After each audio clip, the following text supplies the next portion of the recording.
ప్రేమ. ఆత్మఫలాల్లో మొదటి ఏంటి? ప్రేమ. ప్రేమ అంటే అర్థం ఏంటి చెప్పండి? లోకంలో ప్రేమ అని తెర మీద సినిమా వాడు చూపించాలనుకోండి, ఇద్దరిని చూపిస్తాడు. ఎవరిని? ప్రేయసి, ప్రియుడు. వీళ్ళ మధ్యలో పుట్టేది ఏంటంట? ప్రేమ. నిజం చెప్పనండి, ఇది పచ్చి అబద్ధం అండి. వాళ్ళిద్దరి మధ్యలో అసలు ప్రేమ ఉండదంటాను నేను. ఎందుకంటే నాకు బైబిల్ చెప్పలేదు అది. యవ్వనంలోనికి వచ్చిన ఒక యవనస్తుడు, యవ్వనంలోనికి వచ్చిన ఒక యవనస్తురాలు మేము ప్రేమించుకుంటున్నాం అంటే మీరు ఏమనాలంటే ఇద్దరు పెద్ద అబద్ధాలు ఆడుతున్నారా అనాలి మీరు.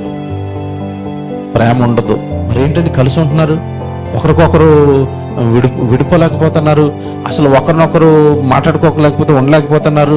మేము గదిలో తాళం వేసేసినా సరే ఏదులకు మొత్తం మీద చాటింగ్లు చేసేసుకుంటున్నారు అనుకుంటున్నారా? అది ప్రేమ అనుకుంటే మీ పొరపట్టండి. అది రెండు యవ్వనంలోనికి వచ్చిన శరీరాల మధ్యలో పుట్టిన ఆకర్షణ, అట్రాక్షన్ మాత్రమే.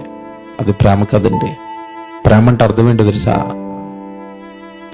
నేను మీ నిమిత్తము మీరెవరో తెలియకపోయినా, మీరు పాపంలో ఉన్నా, మీ గోత్రం నాకు తెలియకపోయినా, మీ వంశం నాకు తెలియకపోయినా, మీరు ఎప్పుడో పుడతారని తెలిసి కూడా, మీరు పాపం చేస్తారని తెలిసి కూడా మీకోసం ప్రాణం పెట్టాను చూశారు, దాన్ని అనాలి ఏమని?